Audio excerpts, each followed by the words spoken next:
While I sort through the questions, I would like to give this opportunity to each of the panelists to comment on, not necessarily rebut, a point that one of the other panelists made. So Randy, would you like to comment on anything in particular?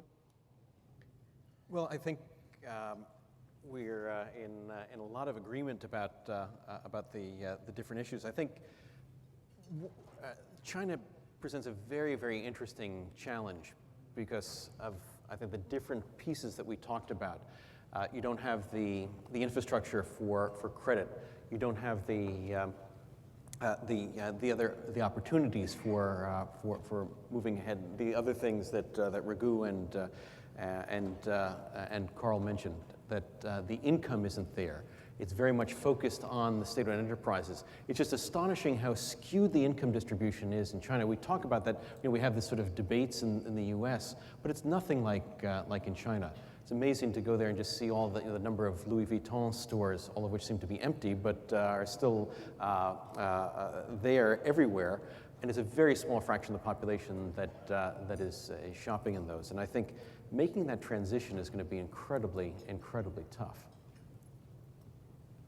I would just pick up on something that Raghu mentioned, which is that it's terribly important as we reform fiscal positions both here and overseas that we preserve incentives for growth. Interestingly, next year, as some of you know, marks the 100th anniversary of the U.S. federal income tax. We are looking for a few volunteers to lead a commission that celebrates that centennial. I've asked this now of 25 audiences and gotten no volunteers. Nonetheless, it's interesting that we've arrived at this milestone at a point where we're thinking of broad-based reform, and I just worry that we could be in a process of throwing the baby out with the bathwater. Not every dollar of taxes has the same impact on economic activity, and not every dollar of spending has the same influence on deficits or productivity. In Europe, they seem to be taking a rather blunt instrument approach to the exercise, perhaps punishing more than reforming. Here in the United States, I think it's very, very important that we allow for long-term growth as we reform our budget so that my children don't face tax rates that would be disincentives for them to be entrepreneurs, investors, or frankly, people who work a great deal. And my children, I don't know about yours, do not need any further incentive not to work. Okay, so the first question is for Professor Krosner. Are there any practical limits to the Fed's balance sheet expansion? And part two, if through Fed's obligations to be the buyer of last resort on Treasuries, could the Fed end up buying an even higher percentage of new/rolled over Treasuries and then simply retiring them? So I think there really is, there's very little, if any, practical limit on the ability of a central bank to buy things. And that's for good and for ill. We have seen that in many Latin American countries in the 1980s and 1990s, where the central bank was not independent of the fiscal authority. The fiscal authority needed a little bit of help financing some of the deficits, so it turned to their friends at the central bank, and they were happy to buy. The central bank balance sheet exploding, but also the money supply exploding. The thing that's very unusual here, and it's one of the things that we talked about at this meeting last year, was that the Fed's balance sheet has gone up dramatically from $800 billion to $3 trillion. But over the last 5 years, we've seen very low inflation rather than high inflation. Well, how could that be? Because there's a difference between the Fed purchasing securities and that turning into money supply and turning into credit. The banks, as I'd mentioned, are now holding 100 times more excess reserves than they used to, about $1.75 trillion of excess reserves. There's enormous demand for short-term, safe, liquid assets. And so even though the supply of the monetary base, which is what the Fed does when it provides the reserves, the system, the so-called monetary base, that doesn't turn into excessive credit growth or inflation because there's relatively little lending that is going on. What can happen, though, is like in Latin America, if the central bank is incredible and people don't want this stuff, they don't believe that the central bank is doing a good job, they will try to get rid of the money that they're getting, and that leads to very rapid growth of the price level, very strong increase in velocity. And so I think that's, in some sense, that's ultimately the practical limit, is the credibility of the central bank and ultimately of government policy. So some countries have tried to do exactly this kind of thing, have used the central bank as effectively their piggy bank. That has generally ended in tears. The motivation for the Fed to be making these purchases is not that. It is to try to, in the past, prevent deflation. I agree with Raghu that I think that now the most recent round of quantitative easing is likely to have less impact, and there's more question of whether this could lead to inflationary pressure down the line. But at least in the intermediate run, I don't see that, and certainly if you look at market expectations, either surveying individuals or looking in Treasury inflation-protected securities markets, you don't see it. Okay, next question, I guess I'll toss to Raghu because he talked a little bit about this. With the US dollar denominated debt outstanding at 350% of GDP and exceeding the previous high of 260% in the 1930s, are we at a new normal in the area of leverage, or do you see this measure reverting to a different mean? I think the United States benefits from, I don't know how to say this politically correctly, but being the tallest midget in the room, which is that with bad economic environments in the industrial countries, the U.S. Is the strongest industrial economy in the world still. And there are so many U.S. strengths even in these bad times, including the innovation in the United States, the depth of its financial markets, and so on. So if I wanted to hold debt, dollar-denominated debt seems as reasonable as anything else. Would I instead hold Japanese debt, or would I hold European debt? Probably not. If you think about Europe, yes, there are some very strong countries. Germany is strong. But if you put the contingent liabilities from Europe onto Germany, then Germany looks very weak. Similarly, the UK, would I buy UK, if I wanted safety? Not completely clear. The UK banking sector is so much bigger than the size of the economy, and a number of those banks are, nationalized or semi-nationalized, and the government has responsibility for them. So until I'm sure there are no future banking crises waiting to happen, I'd be a little reluctant to buy UK debt. And of course, Japan has the mother of all public debts out there, huge public debt. So, where would I go? I think the US looks better than almost anybody, looks better than anybody else. Perhaps on a slightly lighter note, although I'm not sure what the response would be, this one's for Carl. We have a 23-year-old son. He's a finance graduate from the University of Iowa and works for Northern Trust. He's also caretaker of our downtown condo. Would you recommend we continue this relationship?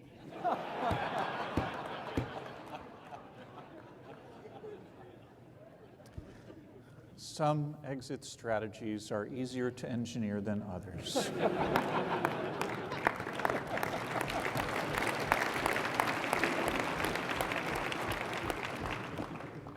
Now a question for the panel. Perhaps they may want to take it in order. You're all forecasting a slow growth world, albeit sustainably slow. How long a period of such slow growth would you forecast? I would like to hear one number come out of the panel today, so let me second that question. Well, I had given a number about the U.S. I think it's harder to assess the longer the rest of the world, but I think the U.S. is likely to continue to be sort of sliding along in mid twos for growth, and I think a lot of it, how long this we will be in this kind of state, will depend on a lot of what Raghu was talking about on sort of these bigger policy issues. Will we be able to make these kinds of transitions that Raghu was talking about?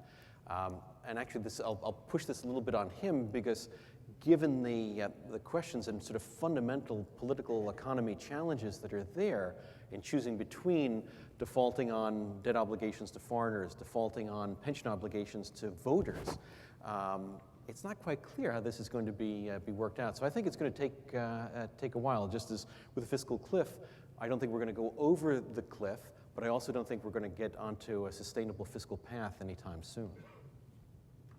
Or Raghu, would you like that? Look, I think the numbers that Randy put out, 2.5%. Next year seems very reasonable for the United States. I think I'm more confident talking about the emerging markets. I don't think Europe is going to get anywhere near there, and Japan seems to have discovered a whole new set of problems, so it's not coming out that fast either. The emerging markets, I think they are struggling to get back after they found that their response to the crisis was excessive, and they've tried to control that. But I think looking forward, you should start seeing some stabilization in Indian growth, in Chinese growth. Brazil should start picking up more strongly. So I don't think we will see the rates of growth that we saw in the 2007, 2008, 2009 period for these emerging markets. But 1 or 2 percentage points below, which is still a very healthy rate of growth, I think we should see that in the next year or two. Here's another question for the panel.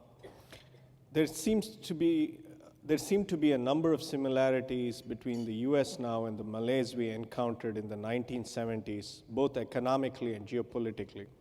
Are the foundations in place, however, for a 1980s and 90s style period of growth?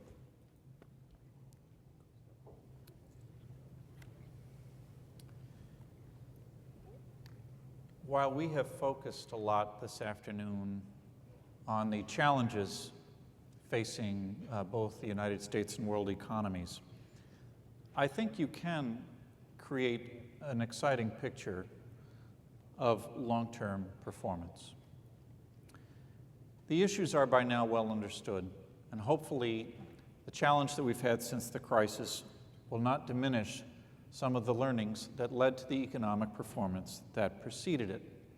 The respect for markets, the importance of low and predictable interest rates, and a culture of central banking that supported all of those things. I don't think that we have lost sight of those things. In addition, I sense that there is a psychological element that is hindering economic performance, certainly here, if not overseas. Some of that has to do with people like the three of us stressing the uncertainties that are out in front of us. But you can also sense, certainly in recent numbers and from talking to business people, that there's a great deal of pent-up activity, and should we clear some of the windshield obstruction in front of them, they are ready and actually anxious to proceed going forward. A colleague said to me recently that the natural state of businesses is not to be in cost-cutting mode. Entrepreneurs get into business to grow both here and overseas. And the opportunities that they have in front of them, should we clear some of these policy hurdles, are really quite substantial. So the next couple of years, I would agree, are going to be modest as we continue the repair that inevitably follows a financial crisis. But the trends towards globalization, the trends towards entrepreneurship and innovation are still very much in place, and I think we'll profit from them.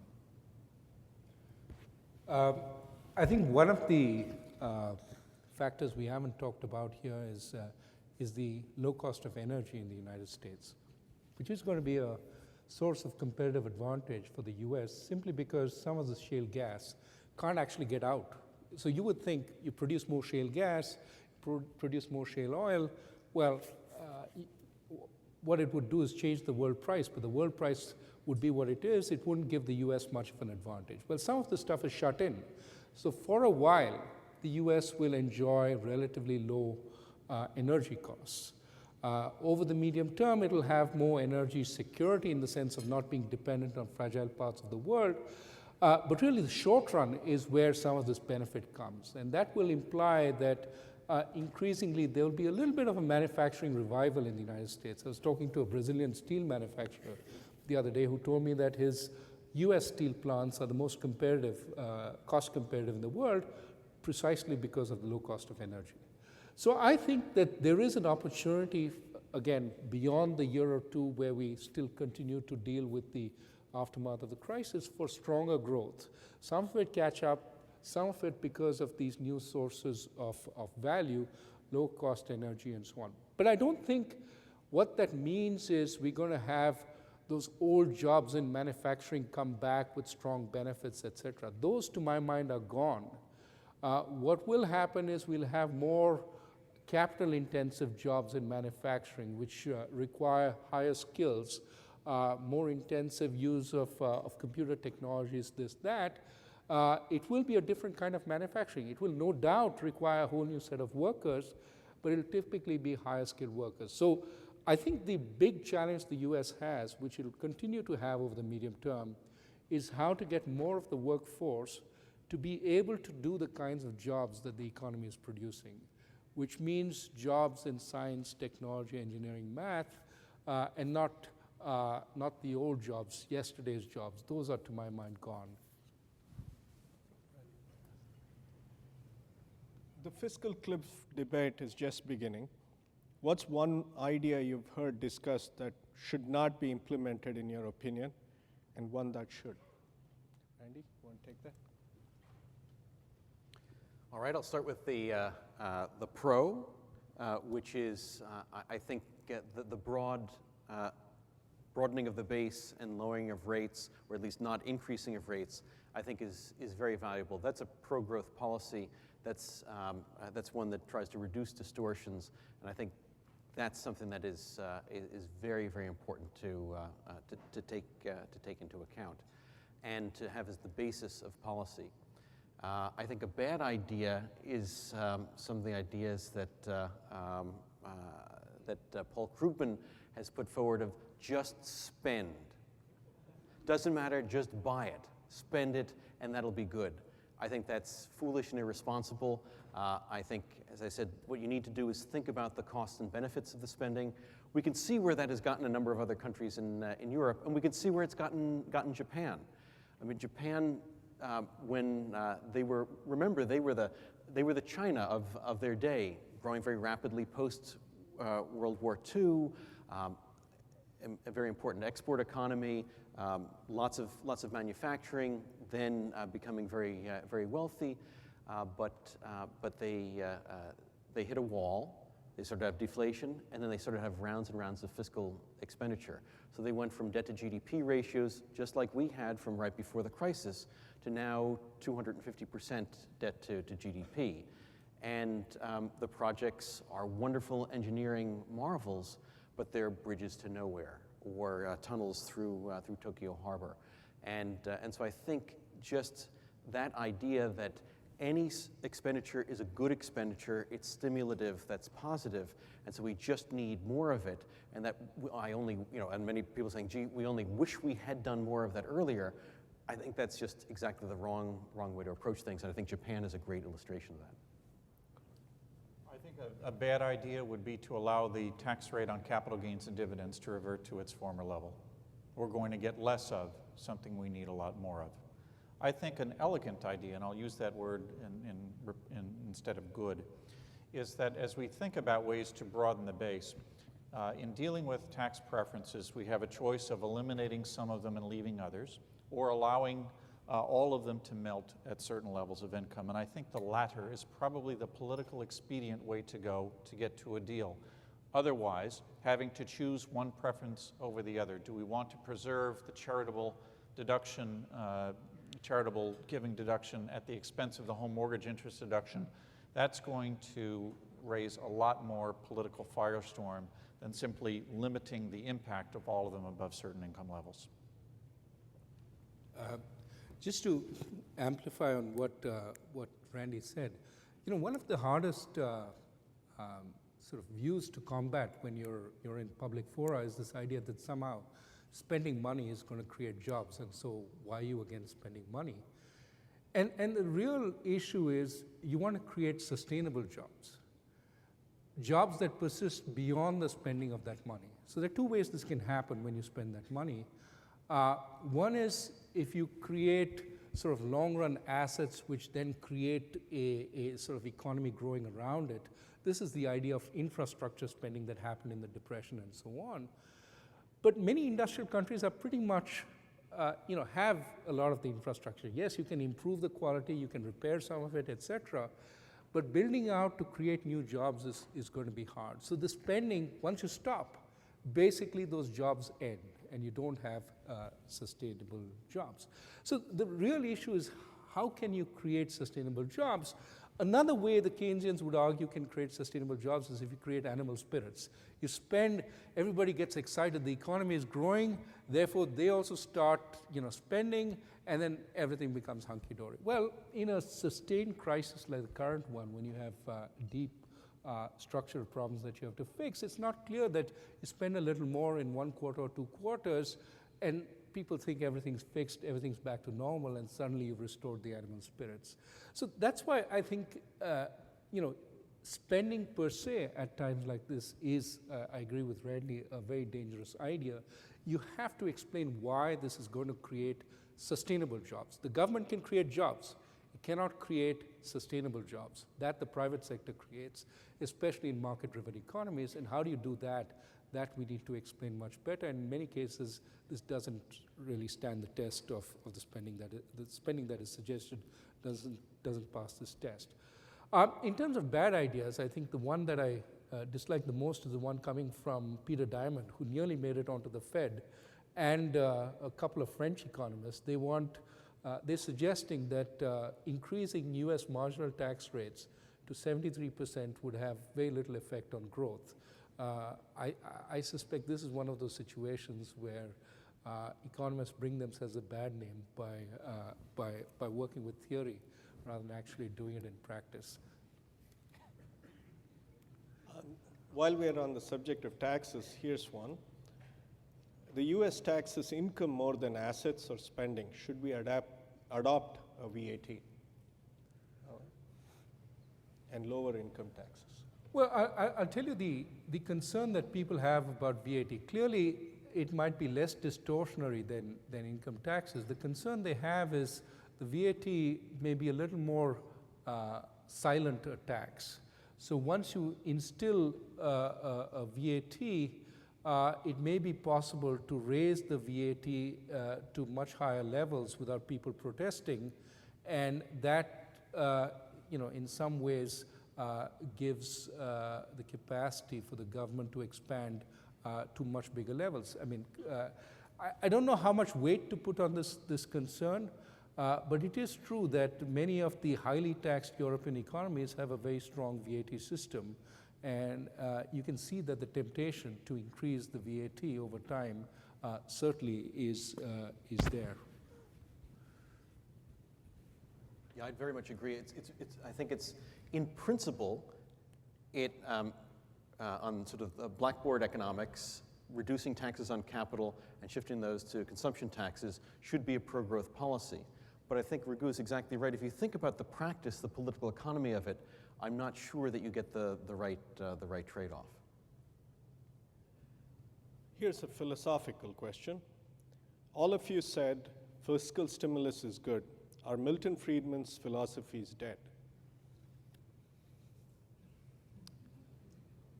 I think that's a loaded question. If I said they were, the dean would immediately revoke my degree. I'm quite sure. I would say, though, we wrote a piece in our Northern Trust commentary recently about monetary policy rules. And of course, when I was a student, Friedman had gotten a lot of traction, actually going back to the late 50s, early 60s, with the notion that the best thing a central bank could do, for instance, would be to guarantee a very steady growth of the money supply. And one of my first jobs actually in banking was actually tracking the growth of the money supply against the targets that were announced semi-annually by the FOMC. In the intervening generation, the implementation of Friedman-style rules has gotten that much more difficult because measuring what money is and how fast it moves and its link to inflation and economic activity has become much more challenging. As a result, our central bank went to interest rate targeting, correct me, Randy, probably in the late 80s, and we've been there ever since, and now it's morphing, now that it has a dual mandate, to focusing on an inflation target and an employment target, which frankly has a certain appeal to me. I'd be interested in what others think. Nonetheless, I think the notion that a monetary authority ought to try and facilitate an environment where the private sector contributes to growth is still valuable. I know that my former colleagues would love nothing better than to have the balance sheet go back to $800 billion and be less in the public eye as being responsible for growth. And as well, the notion that government governs best that governs least, I think is evident in the remarks that you heard today, and I still think is very much true. Yeah, I'm not sure that I suggested that sort of fiscal stimulus was a positive thing. I said that there's some expenditures that can have a positive net present value, I think very much along the lines of what Raghu had said, but a lot of them don't, and we need to assess where that is. And Friedman, although quite a radical libertarian, was not an anarchist. And so he certainly wanted limited government, but not zero government. And I think what he would have wanted is very much along the lines of the kinds of things we were talking about here, of subjecting government expenditures to cost-benefit tests. Yeah, I want to take off a little bit tangential to the question, which is that there is an implicit view that we are the children, the followers of Friedman. And yes, we are. We are in many ways the intellectual inheritors. But I think Friedman would be extremely upset if we treated his work as the Bible and something that shouldn't be departed from. I think the whole point of Chicago is to challenge, to continuously refine and change what was done in the past, and not to pray at the altar of Friedman or Stigler and treat them as the gospel truth. So in some sense, I think one of the things that I think I'm extremely excited about Chicago is the variety of opinions that you see even in a place like Booth, within the economics group. You have people whose opinions are on the left, people whose opinions on the right, people who are in the center, and we have a very good debate. And in that debate, nothing is sacrosanct. And so I think that's really what Friedman would have liked. Constant debate, constant challenge. And I think he himself would be very upset if we sort of just kowtowed to what he said. Changing gears, can the panelists comment on immigration, specifically the policy of issuing green cards with diplomas and immigration's effects on productivity, employment, and economic growth? Who do you want to start? Go ahead. Well, I think it's been quite a challenge educating some of the world's best scholars at American universities and then not having a facility to have at least some of them stay to apply their crafts and to impart their ideas here domestically. We've had several furtive efforts to increase the number of H-1B visas granted since 2001, and none have come to fruition. I don't want to speak for the other panelists, but I think that's clearly something that I'd like to see Congress take up soon. On the broader issue of immigration, as we mentioned earlier, the age imbalance of populations can put a great strain on social safety nets. We're fortunate in the United States in that our baby boom generation is placing a lot of pressure on the budget in the next 20 to 25 years, but if you look at very long-term projections, our openness to immigration has evened out the age cohort so that we survive that afterwards, and it looks quite a bit better, whereas other countries who are either culturally or legally more close to immigrations will see that trauma last much longer. We must have a more balanced view of those who want to come to our country, and I certainly hope the next administration stresses that. In China, interestingly, there's another take on this because they have another lever that almost no other countries have. They've had a very restrictive policy on fertility, basically their one-child policy.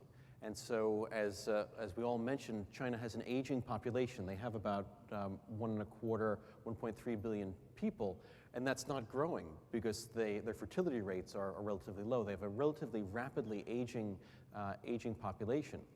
But one of the discussions that was taking place while I was there, or at least there were a few articles in the People's Daily that popped up on this, on the importance of perhaps relaxing that policy. So if they could increase fertility rates, now they're not going to go up dramatically because you now have a much wealthier country and more people who are in the urban areas, and so typically wealthier urbanites will have lower fertility rates than poorer rural people. But it's relaxing that constraint will help them. And if they start doing that now, in 20 years from now, when a lot of the current generations are starting to retire, they'll be able to deal with their demographic transition much more easily. I mentioned the People's Daily. There was another article that appeared in the People's Daily that while I was there. It reported that a U.S. periodical had named the head of North Korea as the sexiest man alive. And this was true, but the publication was The Onion. Irony is sometimes lost there. I got it.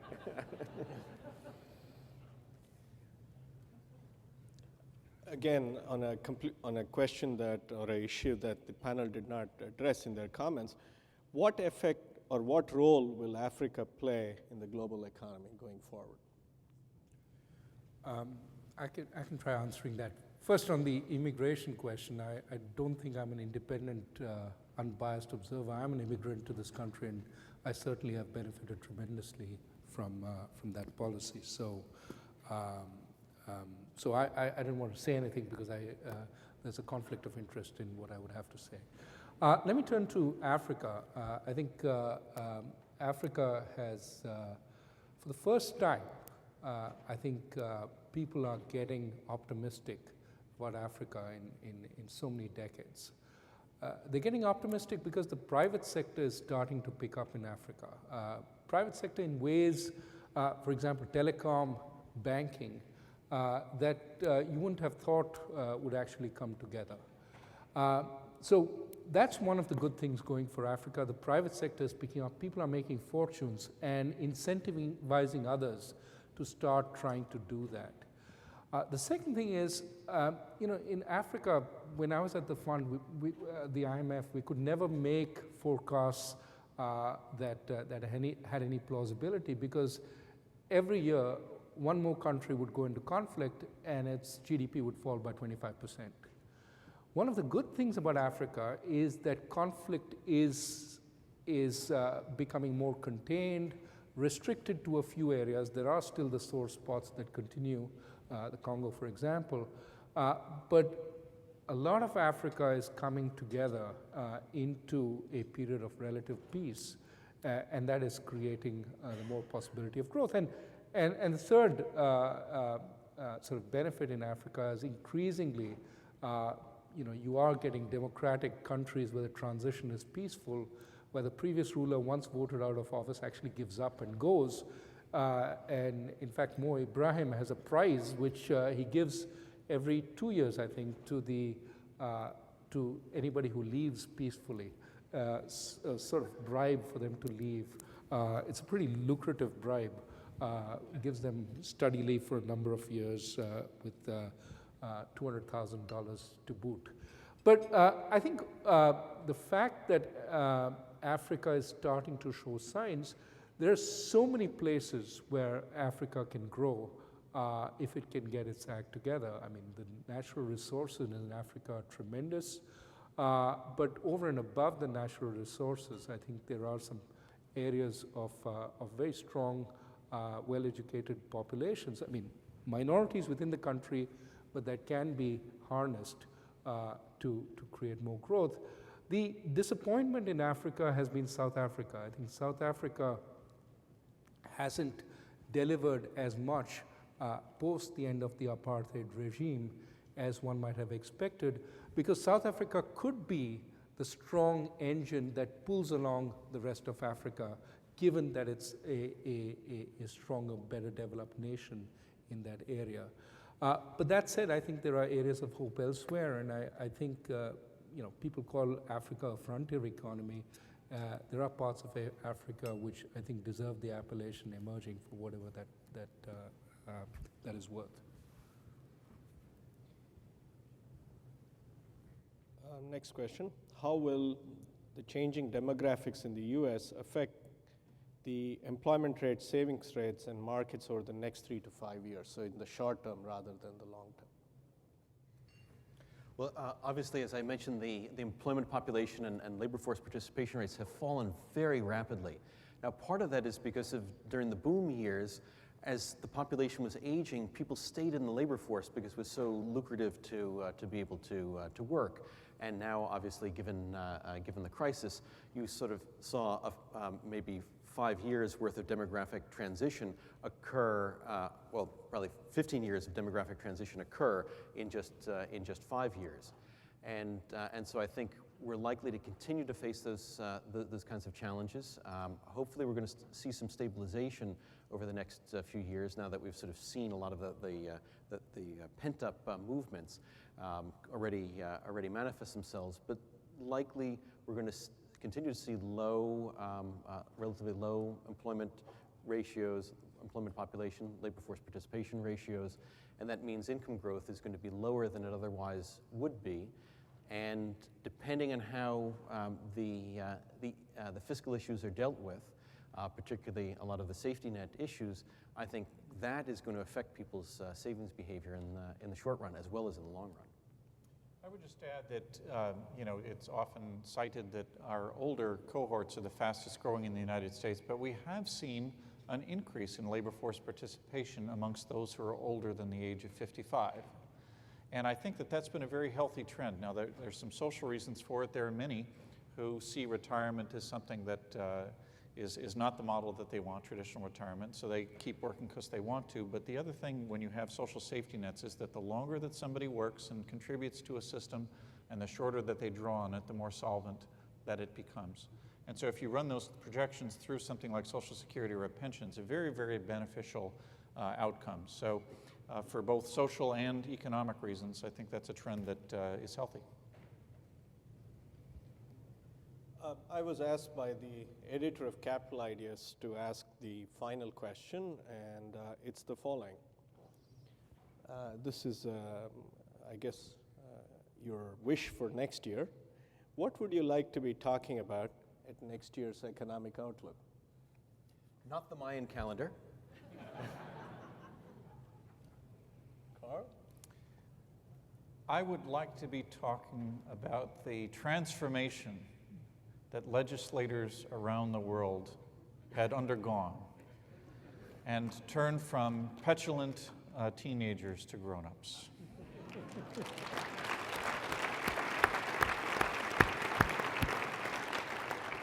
Something not in the fantasy level, perhaps?